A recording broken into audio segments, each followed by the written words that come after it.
En el nombre del Padre, y del Hijo, y del Espíritu Santo. Amén. Ave María Purísima, sin pecado concebida. Queridos amigos de la tele, nuevamente juntos con nuestros temas de fe católica, hoy ya con nuestro tema 11, el testimonio evangélico, o también lo podemos llamar el testimonio de los evangelios.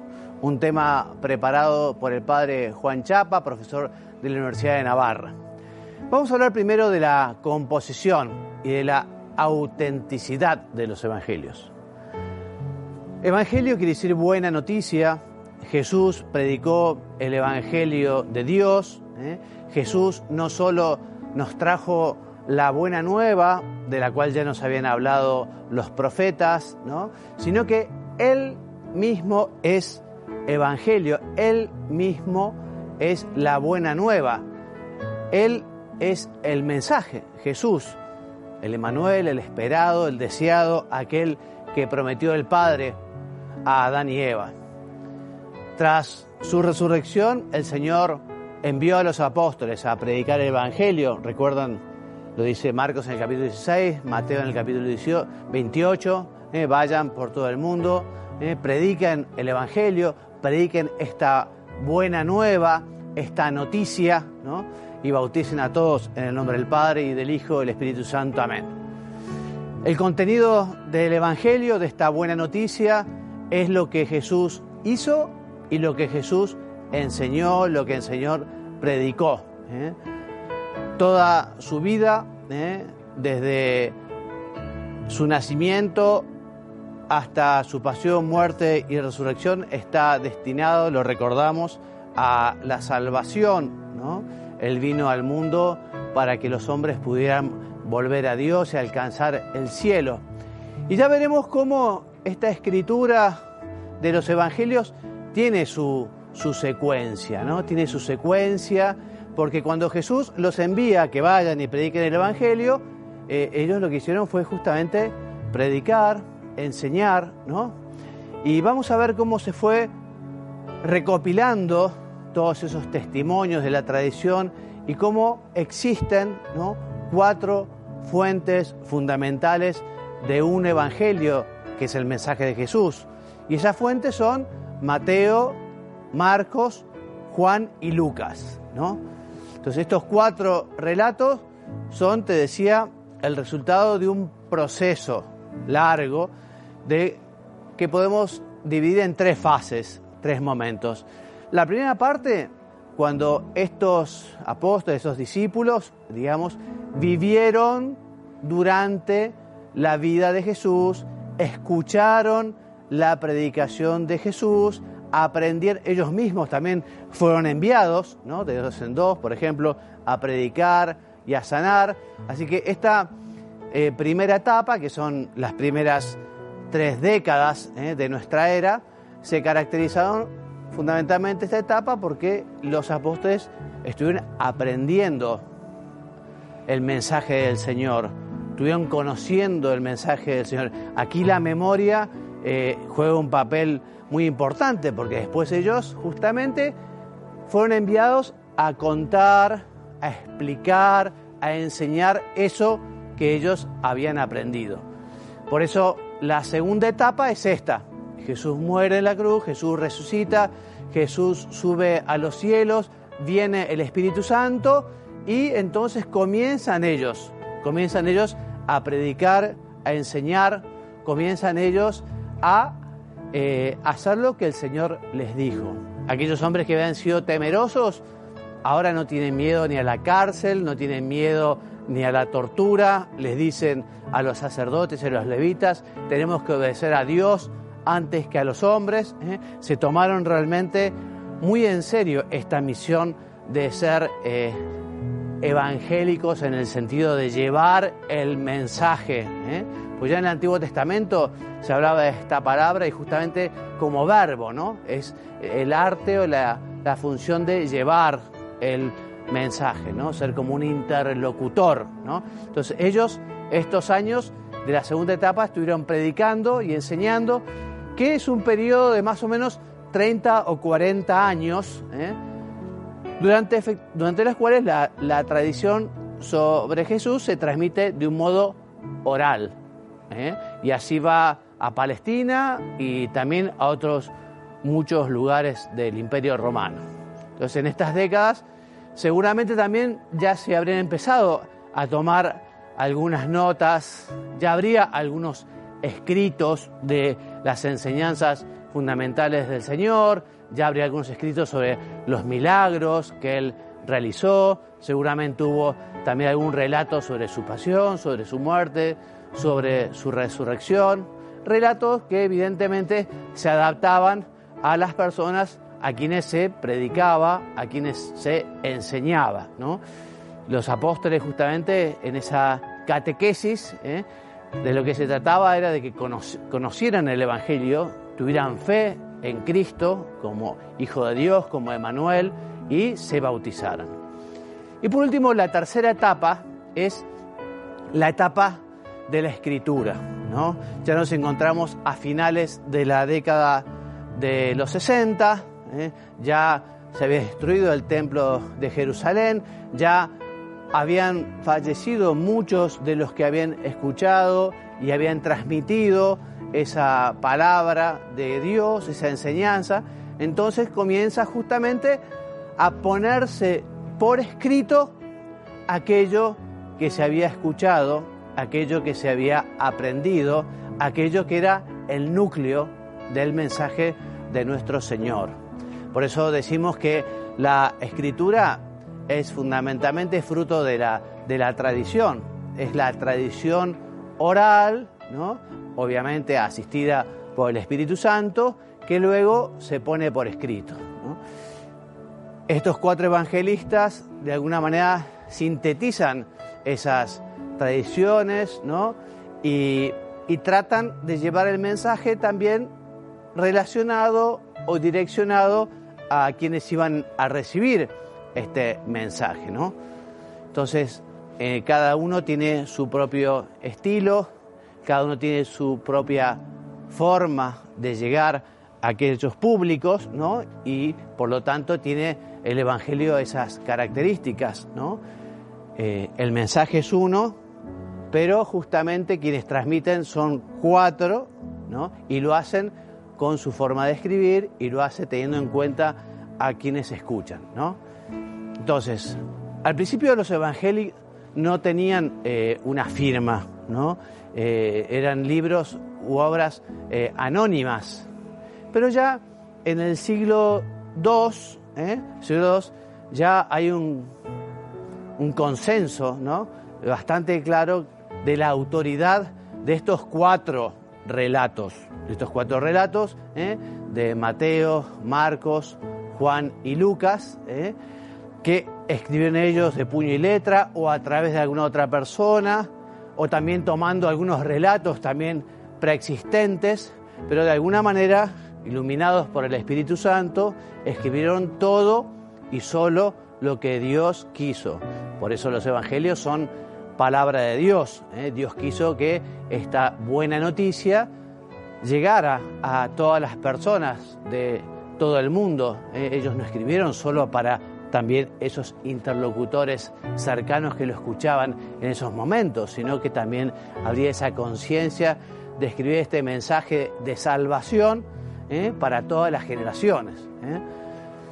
Tenemos testimonios históricos que narran justamente la veracidad o la autenticidad de estos autores. Por ejemplo, Papías de Hierápolis, lo transmite Eusebio de Cesarea, ¿no? San Ireneo, del cual vamos a leer un texto precioso a continuación, Clemente de Alejandría, un canon, un elenco, el canon de Muratori, y otros antiguos testimonios que nos narran, que nos dicen quiénes fueron los evangelistas. Realmente, si tomamos a los padres de la Iglesia, ¿no?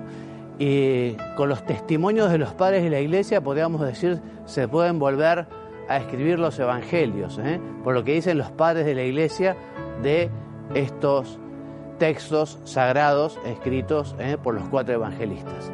Te decía, te voy a leer el texto de San Ireneo, que es muy claro, siglo II, ¿no? Nos dice: Mateo publicó entre los hebreos, estos eran sus destinatarios, en su propia lengua, una forma escrita porque antes la forma era oral, ¿no?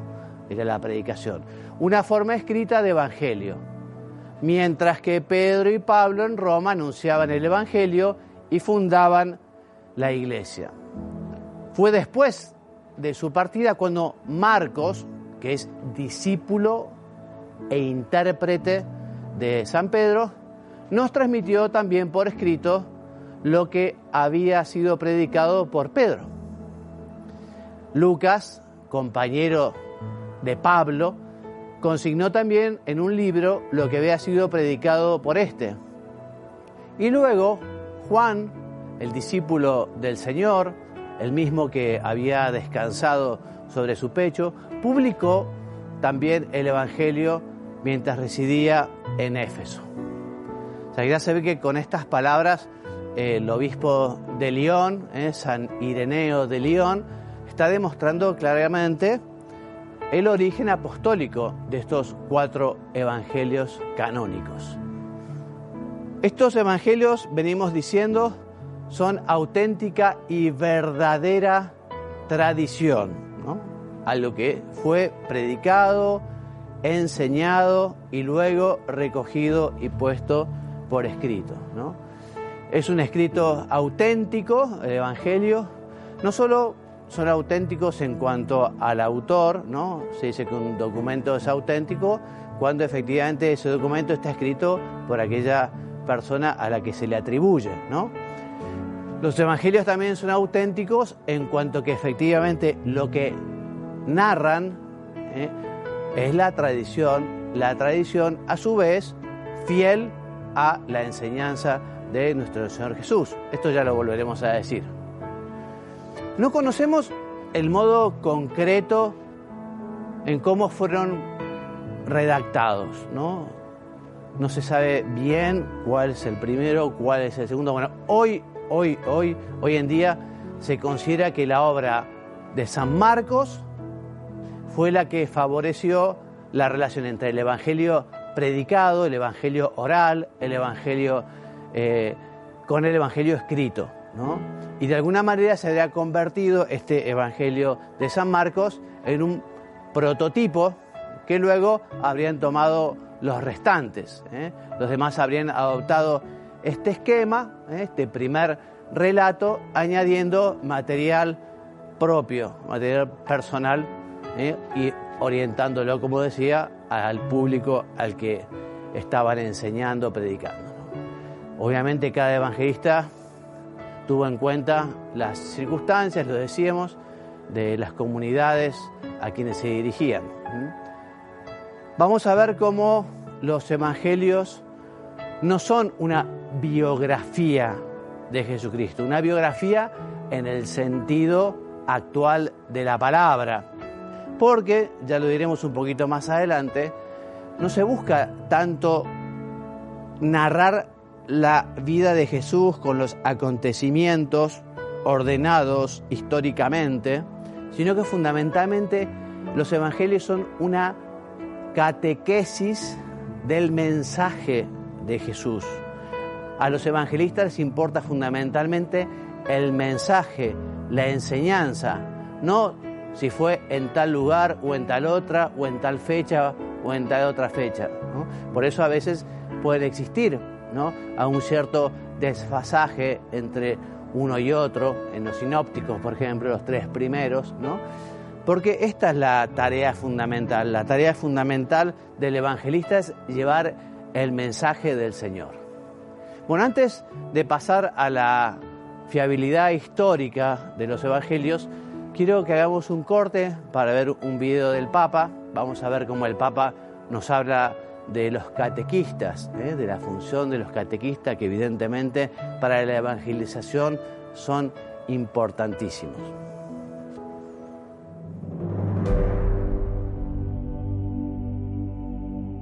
Los catequistas tienen una misión insustituible en la transmisión y profundización de la fe.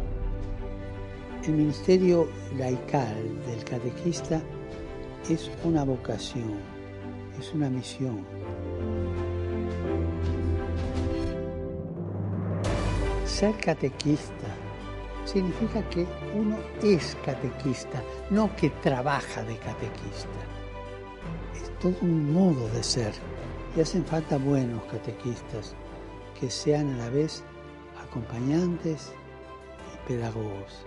Hacen falta personas creativas que anuncien el Evangelio, pero que lo anuncien, no digo con sordina, pero no con bocina, sino con su vida, con mansedumbre, con un lenguaje nuevo y abriendo caminos nuevos.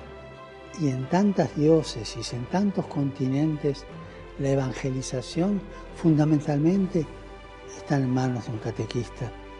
Demos las gracias a los catequistas, a las catequistas, por el entusiasmo interior con que viven esta misión al servicio de la Iglesia. Recemos juntos por los catequistas, llamados a proclamar la palabra de Dios, para que sean testigos de ella con valentía, con creatividad, con la fuerza del Espíritu Santo, con alegría y con mucha paz.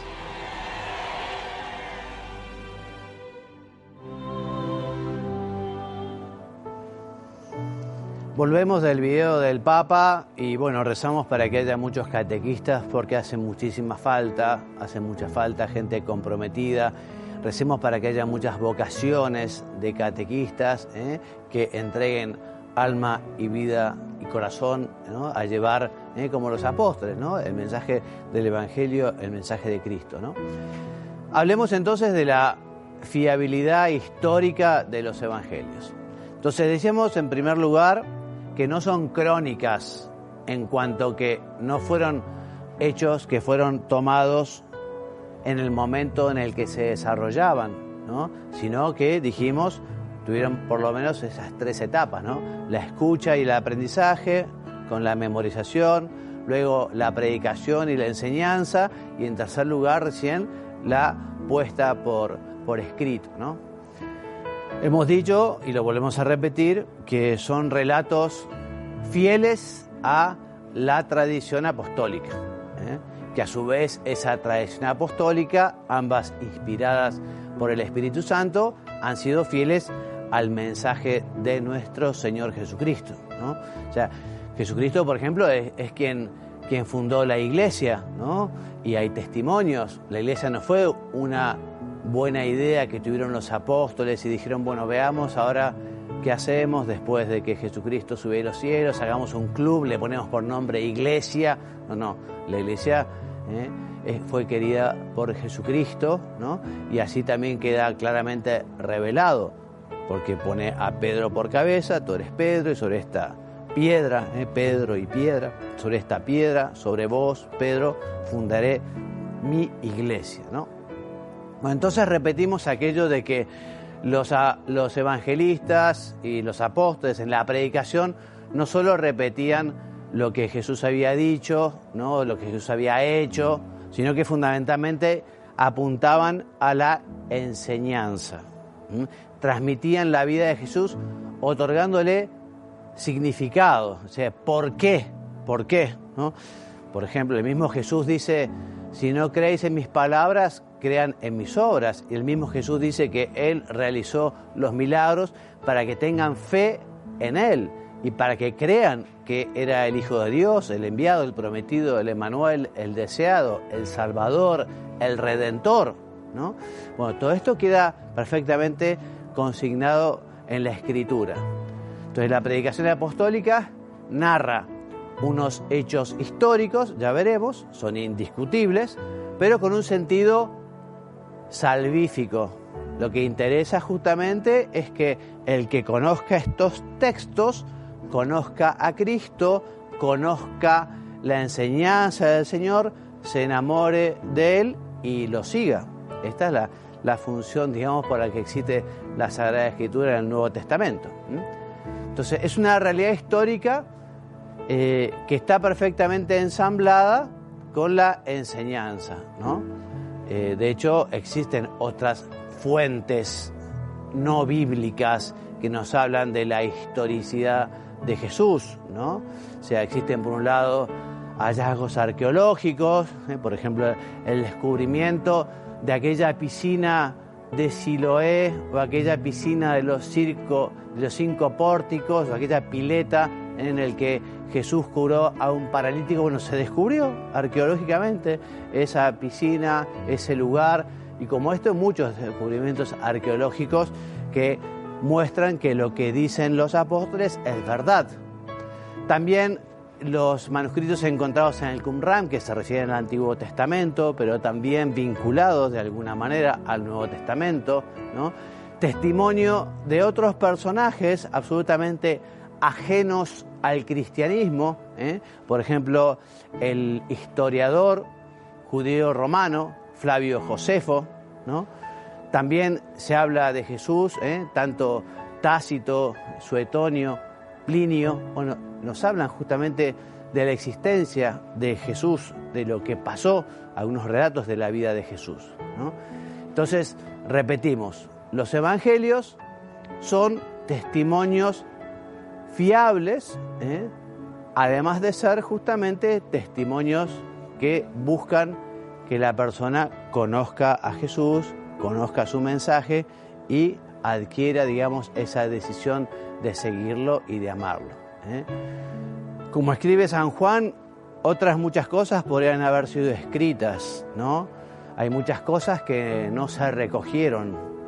Los evangelistas, en fin, también los Hechos de los Apóstoles, el Nuevo Testamento en general, se centra, ya digo, en lo esencial del mensaje redentor, del mensaje salvador de Jesús, ¿no? Bueno, vamos a ver un poquito ahora cuál es la imagen que nos dan los evangelios de Cristo. Unas pinceladas sobre qué nos dicen los evangelios o los evangelistas o el evangelio sobre la persona de Jesús, ¿no? Entonces, por un lado, San Mateo habla justamente de esa majestad del Señor al llamarlo Hijo de Dios, Hijo del Altísimo, el Mesías, el prometido, ¿no? En él se cumplen todas aquellas promesas realizadas por Dios, ¿no? Y que recogieron los profetas, ¿no? Del Antiguo Testamento, que justamente procuraban que el pueblo de Dios conservara la fe a la alianza hecha con Dios, y parte esencial de la alianza de Dios era justamente el envío del Salvador, del Redentor, ¿no? Les decía, Jesús fue quien anunció la existencia de un nuevo pueblo que rinda frutos. Esto está entre comillas porque hace referencia a aquellos textos, aquellas parábolas, ¿te acordás de la higuera? Que la higuera no era fértil, cortémosla, ¿no? Démosle tiempo, en fin. El Señor pide frutos y justamente fruto de la venida del Señor es este nuevo pueblo, que es la iglesia de Jesucristo, ¿no? En ella Él es el Maestro, es sobre todo también el Emmanuel, Dios con nosotros, es también el siervo del Señor o el siervo doliente. ¿Se acuerdan esa profecía de Isaías, ¿no? Isaías que profetiza justamente cómo iba a ser la redención, ¿no?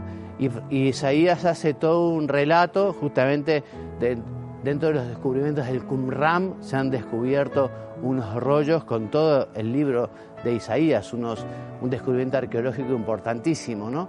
Y allí justamente el siervo doliente es el que va a sufrir, ¿no? Por todo el pueblo, ¿no? Se cumple perfectamente lo anunciado por Isaías, ¿no? San Marcos nos habla de el Mesías anunciado, pero sobre todo nos muestra al Mesías realizando sus milagros, sus obras, para que aquellos interlocutores que provenían del paganismo, eran los gentiles, ¿no? Vieran justamente la obra del Mesías, los milagros que hizo, las profecías que se cumplieron en él y que él hizo a su vez, ¿no? San Lucas destaca a Jesús como el profeta por excelencia, ¿no?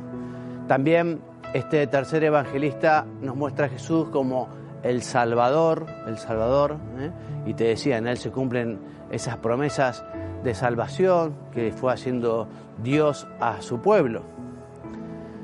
Hijo de hombre es un relato de Daniel.